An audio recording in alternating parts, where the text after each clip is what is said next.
আসসালামু আলাইকুম রহমতুল্লাহি ওবরকাতুহু।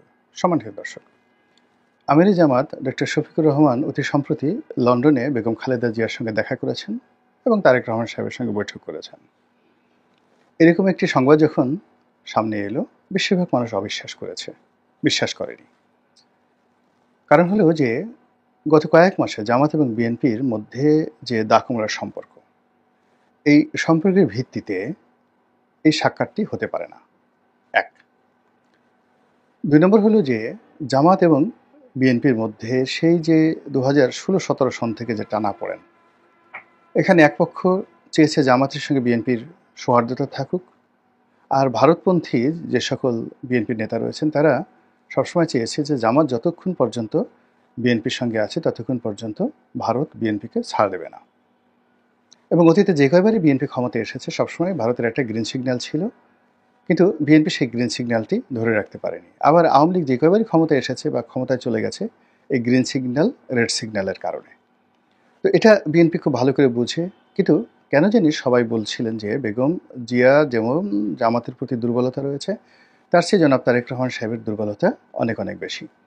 ফলে এই দলের মধ্যে যারা ভারতপন্থী রয়েছেন তাদের শত আপত্তি থাকা সত্ত্বেও 2018 সন পর্যন্ত জামাত এবং বিএনপির মধ্যে বন্ধুত্ব সুদৃঢ় ছিল এবং তারা একসঙ্গে ইলেকশন করেছে।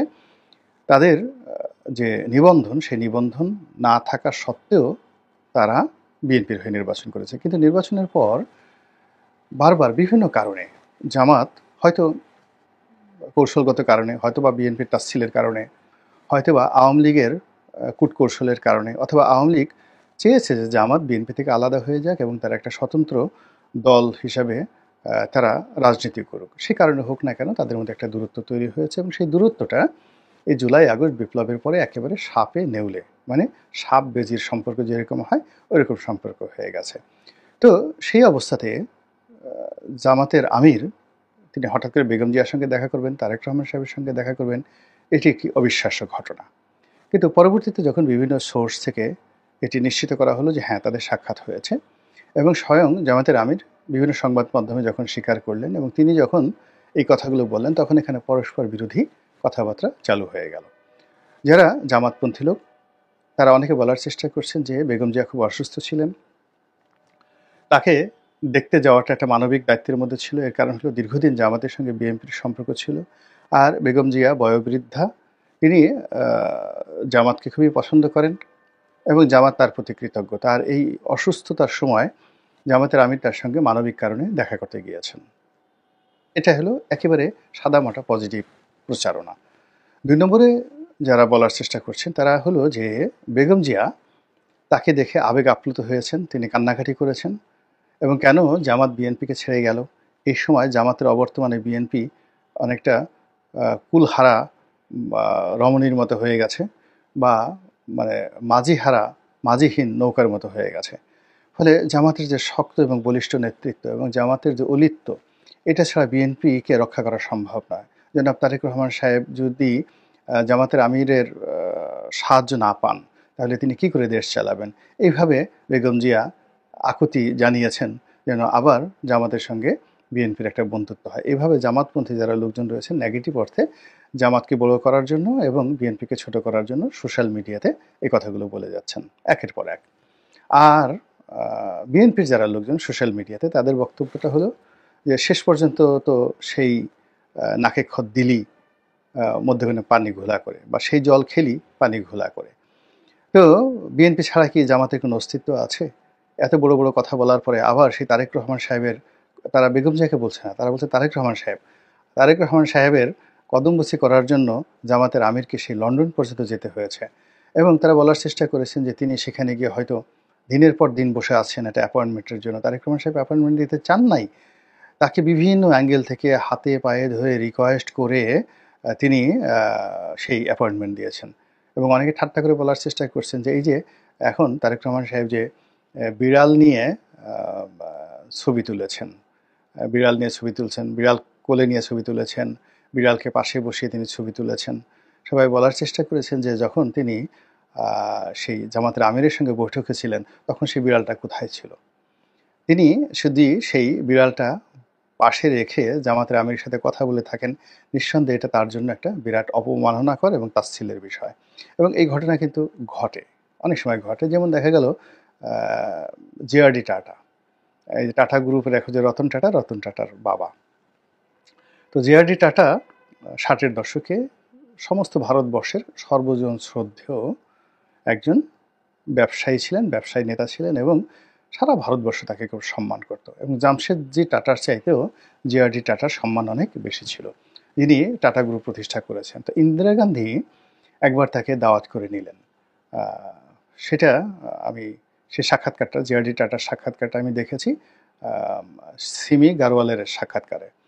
তো টাটা যেটা বললেন যে আমাকে দাওয়াত করে নেওয়া হলো এবং আমার কাছে কিছু বিষয় ব্যবসা বাণিজ্য সম্পর্কে যে বিষয়গুলো জিজ্ঞাসা করা হলো।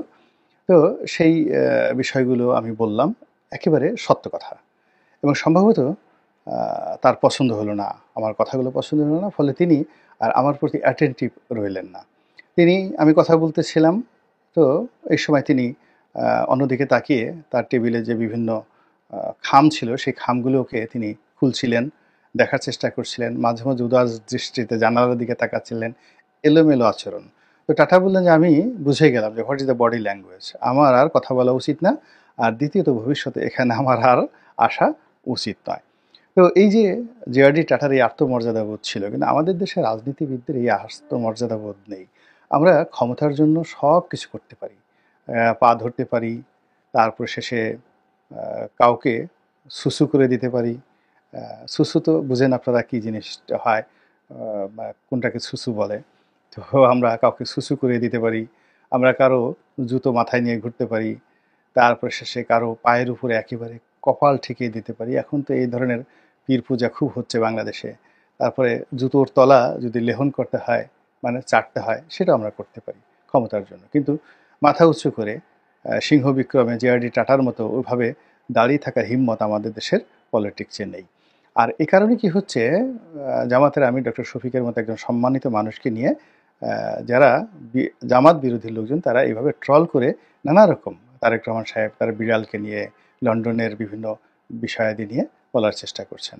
মোদ্দা কথা হলো যে চারিদিক থেকে জামাতের উপর বিপদ ধাবিত হয়েছে। সরকারের সাথে তার সম্পর্ক ভালো নেই, ক্যান্টনমেন্টের সাথে তার সম্পর্ক ভালো নেই, পশ্চিমাদের খড়ক আসছে, এবং পশ্চিমারা জঙ্গিবাদ দমনের জন্য এই ইউনূস সরকারের উপরে যে চাপ প্রয়োগ করবে জঙ্গিবাদ দমনের জন্য, এবং সেই চাপটি সবার আগে জামাতের উপর আসবে। জামাত এই কারণে ভয় পেয়ে তারেক রহমান সাহেবের সাথে দেখা করতে গিয়েছে এবং বিএনপির আশ্রয় নিতে চাচ্ছে। এক, দুই নম্বর হলো যে সব কিছু যেভাবে চলছিল খুব দ্রুততার সঙ্গে জামাতের পক্ষে, সেগুলো এখন আর চলছে না। জামাতের নিবন্ধন এখন পর্যন্ত দেওয়া হয়নি। জামাতের একজন ঊর্ধ্বতন কর্মকর্তা এটিএম আজহার সাহেব, তিনি এখন পর্যন্ত মুক্তি লাভ করেননি। এখন এই অবস্থাতে জামাত তাদের প্রতি যে বিশ্বাস এবং আস্থা, নিজেদের প্রতি যে বিশ্বাস এবং আস্থা ছিল, সেটি নষ্ট হয়ে গেছে। ফলে তাদের মনে হয়েছে যে না, এখন তাদের একটি রাজনৈতিক অ্যালাই দরকার, সাহায্য দরকার, এবং সেই সাহায্য তো বিএনপি। এখন এই জন্য বিএনপির সাথে নতজানু হয়ে হোক, লন্ডন গিয়ে হোক, তারা সেই সম্পর্কটি স্থাপন করলেও করতে পারে, এটা স্বাভাবিক ব্যাপার। আমি এই বিষয়গুলো কিন্তু বলছি না, এটা সবাই বুঝতে পারে। কিন্তু আমার কাছে যেটা মনে হচ্ছে সেটা হলো যে এখনো পর্যন্ত কিন্তু ডক্টর মোহাম্মদ ইউনূসের 1 নম্বর বিশ্বস্ত লোক হলো জামাত। তো ডক্টর মোহাম্মদ ইউনূসের পক্ষ থেকে যদি কোনো প্রস্তাব থাকে, কোনো গোপন মেসেজ থাকে, সেই গোপন প্রস্তাব এবং গোপন মেসেজ নিয়ে সরকারের পক্ষ থেকে জামাতের আমির যদি তারেক রহমান সাহেবের কাছে যান, আমার কাছে এটা খুব আশ্চর্যজনক বলে মনে হবে না, হতে পারে। আর এটার পক্ষের যুক্তি হলো যে যেখানে বিএনপির অনেক বড় বড় নেতা অহরহ ইংল্যান্ডে যাচ্ছেন তারেক রহমান সাহেবের সাথে দেখা করার জন্য, কিন্তু তারেক রহমান সাহেবের সঙ্গে তারা দেখা করতে পারছেন না। অনেক বড় বড় নেতা 8 দিন 10 দিন হোটেলে থেকে তারপরে অল্প সময়ের জন্য তারেক রহমান সাহেবের সাথে একটা ছবি তুলে দেখা করে তারপরে চলে আসছেন। তো সেখানে জামাতের আমির একেবারে তার বাসায় চলে গেলেন। এখানে আব্দুল আল মিন্টু বাসায় গেছেন একমাত্র ডাক্তার জাহিদ ছাড়া। মানে বিএনপির অন্য কোনো নেতা তারেক রহমান সাহেবের বাসায় গিয়েছেন, তার বাসায় খেয়েছেন, বেগম জিয়ার সঙ্গে দেখা করেছেন, এই ধরনের খবর আমরা এখনো পাইনি। তো সেখানে জামাতের আমির সরাসরি বাসায় চলে গেলেন এবং বাসায় তারেক রহমান সাহেবের সাথে বেগম জিয়ার সঙ্গে দেখা করলেন, এটা যদি সরকারের পক্ষ থেকে, ডক্টর ইউনূসের পক্ষ থেকে কোনো এরকম ইম্পর্টেন্ট মেসেজ না থাকতো, তাহলে জামাতের আমিরকে এই মুহূর্তে প্রিভিলেজ দেওয়ার মতো বা গুরুত্ব দেওয়ার মতো অবস্থা সৃষ্টি হয়নি। তারেক রহমান সাহেব সেটা করতেন না, আমার কাছে সেটা মনে হচ্ছে। ফলে ডক্টর মোহাম্মদ ইউনূসের পক্ষ থেকে কোনো গোপন মেসেজের বাহক হয়ে তিনি সেখানে যেতে পারেন। এ গেল দ্বিতীয়। তৃতীয় যে বিষয়টি, সেটি হলো যে সরকারের সঙ্গে সাইড লাইনে একটা সমঝোতা করার জন্য 1-to-1 ডক্টর ইউনূস ভার্সেস যাকে বলা হয় তারেক রহমান, এখানে জামাত একটা ব্রিজ হিসেবে কাজ করতে পারে এবং এটা সবচেয়ে বেশি আমার কাছে বিশ্বাসযোগ্য মনে হয় বা সম্ভাব্য মনে হয়। এর কারণ হলো যে এখানে সালাউদ্দিন সাহেব, মির্জা ফখরুল, মির্জা আব্বাস, যে সকল নেতারা ডক্টর মোহাম্মদ ইউনূস সাহেবের সঙ্গে দেখা করছেন এবং কথাবার্তা বলছেন, বৈঠকের ভিতরে এবং বাইরে এই কথার সামঞ্জস্য থাকছে না এবং প্রায় প্রতিবারই একটা না একটা অলক্ষণীয় ঘটনা ঘটছে এবং ক্রমশ সরকারের সাথে সম্পর্ক নষ্ট হচ্ছে। সেক্ষেত্রে ডক্টর মোহাম্মদ ইউনূসের সঙ্গে তারেক রহমান সাহেবের বা তারেক রহমান সাহেবের সঙ্গে ডক্টর মোহাম্মদ ইউনূসের একটা সরাসরি কথা বৈঠক বা যেখানে দুজনেরই বিশ্বস্ত যদি কেউ থাকেন তাহলে সেটা ভালো হয়। এবং এখানে ডক্টর শফিক জামাত দল হিসেবে যাই থাকুক কেন, ডক্টর শফিক অনেকেরই নিকটই একজন বন্ধুবৎসল ব্যক্তি, সুহৃদ ব্যক্তি।